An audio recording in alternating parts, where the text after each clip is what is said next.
এখন দেখাবো যে আসলে আপনারা কীভাবে ওয়াটার পিউরিফিকেশন বড়ি দিয়ে আপনি এই ৫ লিটার পানিকে আপনি কিন্তু ইচ্ছে করলে বিশুদ্ধ করতে পারবেন এবং এটাকে খাবার উপযোগী পর্যন্ত কিন্তু করে নিতে পারবেন।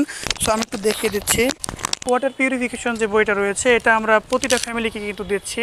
সো এটা এই ৫ লিটার পানিকে যদি আমি বিশুদ্ধ করতে চাই তাহলে একটা বড়ি কিন্তু আমার এখানে যথেষ্ট। সো আমি এখন একটু এটা রেখে দিচ্ছি। এইখান থেকে আমি একটা ট্যাবলেট নিয়ে নেব। এখান থেকে এটাকে আমি খুলে নেব। দর্শক, যখন আপনি এটাকে বিশুদ্ধ করে যাবেন তখন আপনাকে অবশ্যই এই যে একটা ছোট্ট বড়ি, এটাকে আপনি অবশ্যই ৫ লিটার পানির মধ্যে একটা বড়ি ছেড়ে দেবেন। সো একটু সময় নিতে হবে।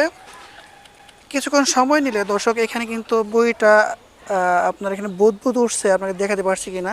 সো এই বুদবুদটা যখন শেষ হয়ে যাবে এবং বড়িটা যখন একদম ফুল গলে যাবে তখন আপনি এটাকে একটু নাড়াচাড়া করে এটা কিন্তু ব্যবহার উপযোগী করতে পারবেন। এই পানি বিশুদ্ধকরণ বড়ি হাতে যদি থাকে অযথা